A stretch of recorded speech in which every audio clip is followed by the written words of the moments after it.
8 mars, journée internationale de lutte pour les droits des femmes.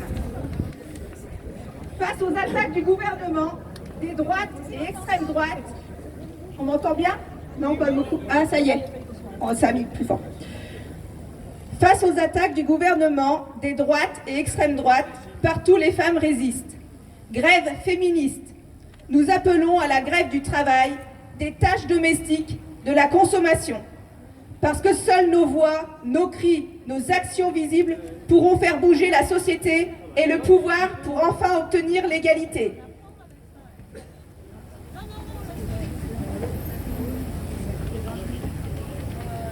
Solidarité avec les femmes du monde entier. Le 8 mars, nous sommes en grève en solidarité avec nos sœurs confrontées aux guerres qui sévissent dans le monde. En solidarité avec celles qui font face à des bombardements massifs, à l'exode, sont victimes de viols de guerre, peinent à nourrir leurs familles et elles-mêmes. En solidarité avec toutes celles qui se défendent farouchement pour recouvrer leur liberté et leurs droits. Non à la réaction, non à l'extrême droite. Les idées d'extrême droite qui prônent la haine de l'autre, le racisme, la misogynie, la LGBTQIA-phobie remportent des succès électoraux partout dans le monde, se banalisent. En France, le gouvernement et la droite en reprennent à leur compte.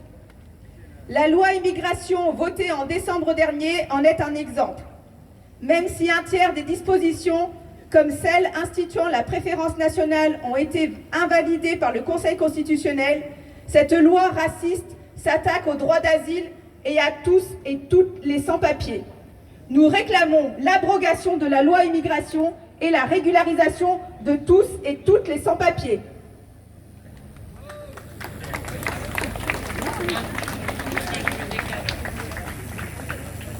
Nous voulons vivre et pas survivre. Les inégalités salariales, les bas salaires et désormais l'inflation dégradent les conditions de vie.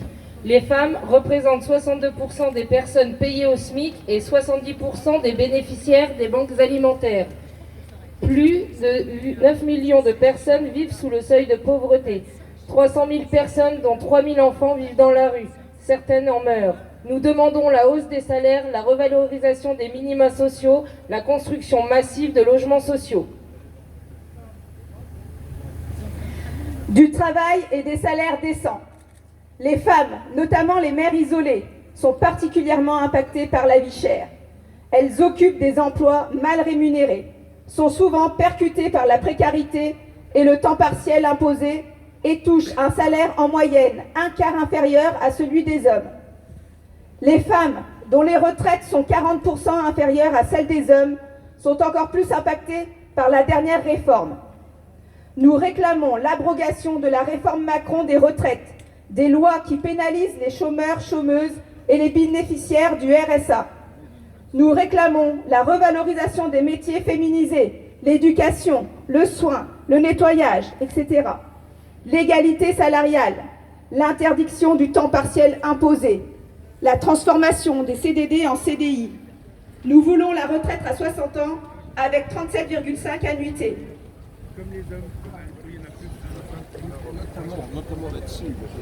Nous voulons des services publics au service de nos besoins. L'idéologie libérale vise à casser et à privatiser les services publics. Hôpital, école, EHPAD, logement. Ce sont les femmes qui compensent cette carence auprès des enfants comme des plus âgés, des malades, au détriment de leur carrière, de leur autonomie financière et de leur santé.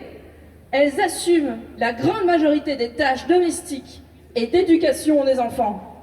Elles portent une charge mentale, les obligeant à devoir constamment tout planifier.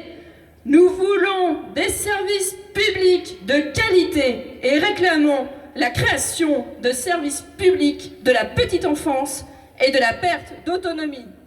Nous voulons du temps pour vivre, un partage égal des tâches, une réduction du temps de travail pour toutes et tous.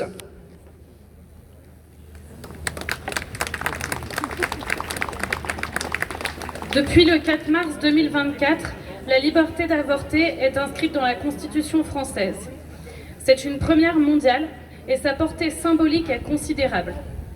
Mais elle n'efface ni les difficultés à accéder réellement à l'IVG, ni l'instrumentalisation politique qu'en fait Emmanuel Macron. La suppression des centres IVG, pas moins de 130 ces dernières années, l'affaiblissement des services publics, l'attaque contre l'hôpital font que de nombreux obstacles perdurent et le recours à l'avortement reste inégal. Selon le profil, le niveau social ou le lieu de vie, ce n'est pas normal.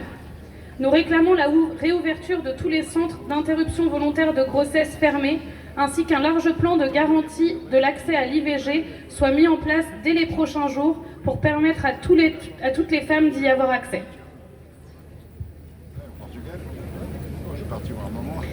Macron appelle à un réarmement démographique, au relent pétainiste et nataliste, comme si le désir d'enfant dépendait de l'injonction politique et nous prépare un congé de naissance tout en pointant du doigt des parents défaillants.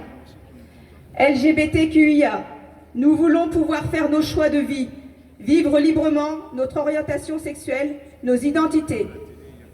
Handicapés, nous subissons toutes les violences. Nous sommes privés de nos droits à l'autonomie, à l'éducation, à l'emploi, aux soins et à la procréation.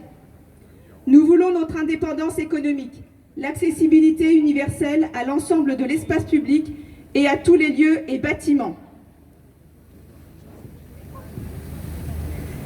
Stop aux violences sexistes et sexuelles. #MeToo est partout, dans tous les milieux. L'impunité persiste. 1% des viols sont condamnés. Macron se permet d'apporter son soutien à Depardieu, mis en examen pour viol, et se porte ainsi garant de tout un schéma d'oppression. Les violences obstétricales et gynécologiques sont systémiques et impunies. 9% des femmes se disent victimes de brutalité dans le soin, selon le Haut Conseil à l'égalité. Ce dernier insiste sur la persistance du sexisme chez les plus jeunes.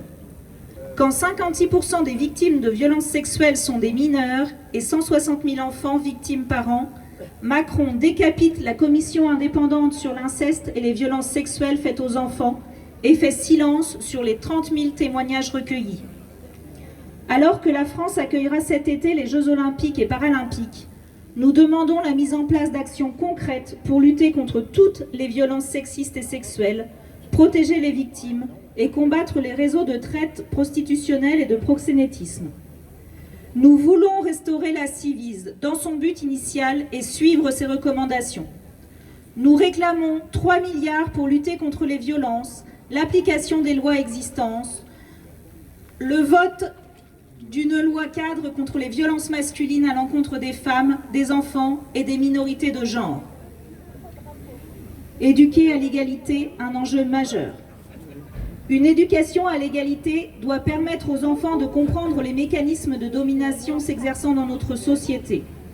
Nous voulons une éducation non sexiste, la mise en place effective d'une éducation à la vie affective et sexuelle qui intègre les notions de désir et de plaisir, d'une éducation au consentement et à l'égalité. Les femmes face au changement climatique. Face au changement climatique, les femmes sont plus vulnérables que les hommes, en grande partie parce qu'elles représentent la majorité des pauvres dans le monde. 70% des 1,3 milliard de personnes en dessous du seuil de pauvreté sont des femmes ou des filles, et qu'elles dépendent davantage des ressources naturelles menacées. 80% des déplacés suite à une catastrophe naturelle liée au changement climatique sont des femmes et des filles.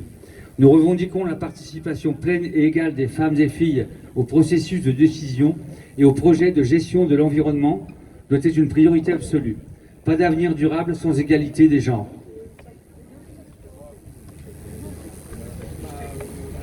Pour terminer, rappelons la mise en garde de Simone de Beauvoir.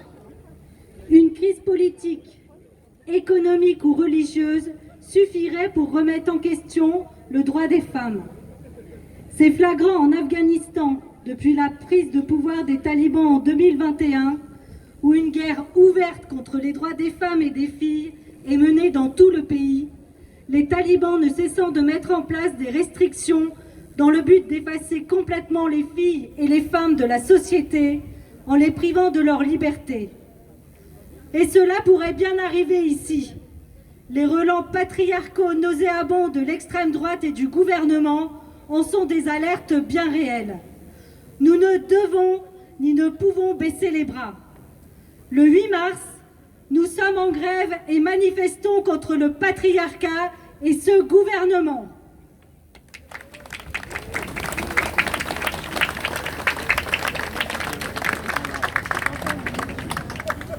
Alors maintenant, je vous propose de venir manifester. Donc on va descendre la rue Émile Zola, on passera devant la mairie, rue de la République, Fontaine-Argence, Gambetta, les quais, et on s'arrêtera devant la préfecture. Merci.